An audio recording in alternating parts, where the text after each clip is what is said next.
Welcome everybody to the Unagi Sayaka Watch, where we keep updates of Unagi Sayaka since she went freelancing, leaving Stardom. I know some of you have been having a hard time keeping up what her daily activities has been like since then. Lucky for you, I decided to volunteer to keep updates what she's doing up. So what she's been doing, well, we are going to be reviewing what promotions she's obeying, what matches she was involved, the whole enchilada.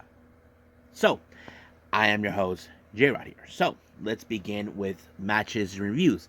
Now, these are the two of the much recent matches she's been involved. Now, for the record here, I did not see this, but I did hear some things on Twitter where people talk about this. Now, as you know, recently back there was the Fortune Dream 8, which is a show that is produced by the Japanese wrestling legend Kenta Kobashi. Now, Unagi's opponent is none other than our favorite pirate princess, KAIRI. Now, some of you may question why is that important. Well, let's go back to last year in 2022. Now, if you guys remember that whole thing called the worst kept secret, Kamitani, as you know, was trying to get a match against Ibushi, but of course the story was mostly focused on the sudden arrival of KAIRI back to Stardom since she was no longer part of WWE. So basically that kind of said it. But why Unagi Sayaka was involved? Now keep in mind, Unagi wanted to hear this from Momokoko, who actually was given the secret thanks to Kamitani. Now, when Momo revealed who this person is, she was a bit of confused. Now, let's talk about a little bit about that. There are certain wrestlers in Stardom that kind of knows, how do I say, the reputation of wrestlers who used to be in Stardom. KAIRI is one of those people they can talk about. So Unagi is amongst those who, in fact, did not know who she was. She was like not part of the wrestling pool. Keep in mind, Unagi started out late, in around 30 years old, as a wrestler, so that kind of sets it in. So she had no clue who she was. Now, when KAIRI, in fact, reappeared in Stardom, and of course, Unagi wanted to know who she was. Tam Nakano tried to say, "Don't be disrespectful," but of course, Unagi wanted to assess her.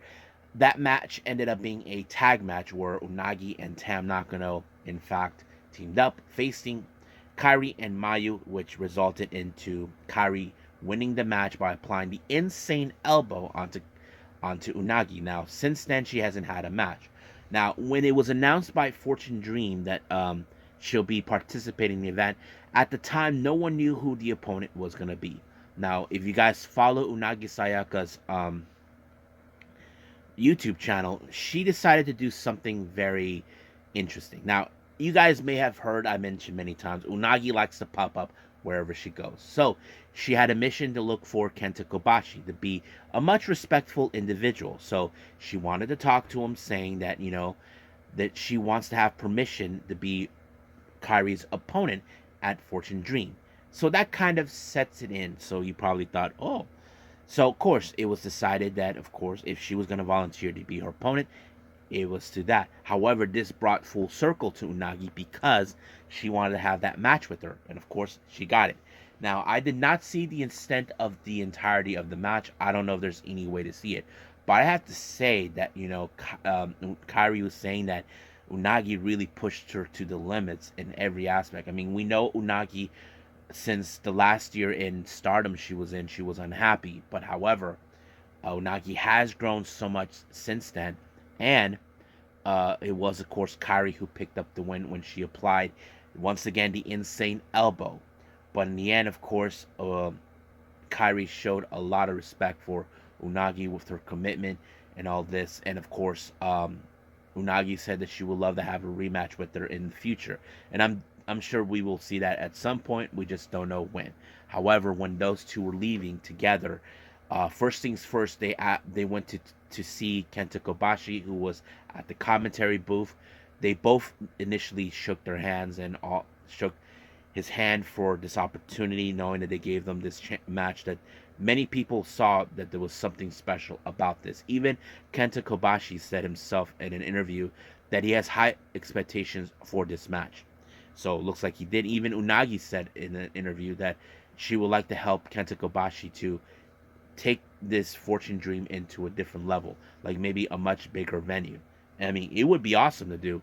So I'm up for it. But as for that, of course, during the closing show, you see Unagi and Kairi together, and there's photos of this you guys can see.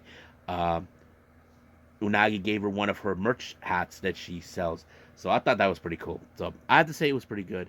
Unagi really, really put up a good match on this one, and I think many people talk about it. Now, our next match was just recently for Marvelous on the 16th of June.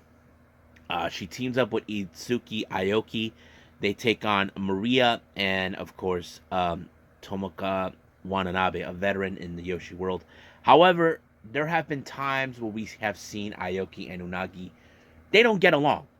Basically, they always argue with each other. But one thing I did like from what I saw in clips on the Marvelous and certain pages from Twitter, Tomoka Watanabe was like had enough of those two arguing with each other. So midway through the event, she forced them to shake hands, to kiss and make up. I'm like, holy shit, that happened. I haven't seen the full match, but once I do, I will try to uplink on that. I'm so surprised about how this match went. But I have to say it was a pretty interesting one. So, but however, I did not know exactly how the results ended, but I did learn that Unagi and Aoki did pick up the win. But I know Aoki will team up with Unagi later on this month. To team up with Raiden Hagane and of course Yukari Hosoka to take on AOI, Michiko Miyagi, Risa Serra, and Janai Kai. So we will be seeing that. So I think that's it for our matches and reviews. Let's talk about a very interesting.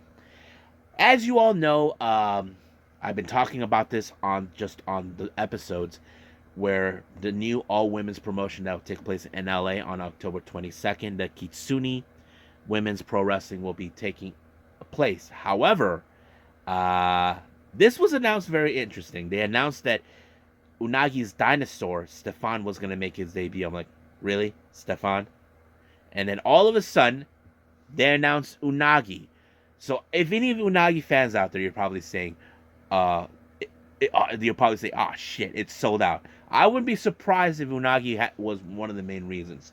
But I had to say I'm surprised. So she's very happy that she's coming back to the States, more specifically LA. I can't wait to see what adventure she's going to be. Because recently I've been seeing her ally and friend, Saki, is enjoying herself here in the States, appearing for the Spark Yoshi Pro Rules of America. But let's see how Unagi is now coming to LA. So I know if I have any subscribers out there who are LA locals, yeah, she's going to be there. Try to look it up on the Yoshi Pod Twitter page or something. I think Unagi might have put some stuff there too on her Twitter page, but we'll see what happens. Now, I did say I apologize in advance for everyone. I did mention I was going to put on the last Unagi Sayaka Watch episode of Dark Unagi. So, before I go, this is what she looks like, and you guys give me your thoughts, what you think. So, here it is.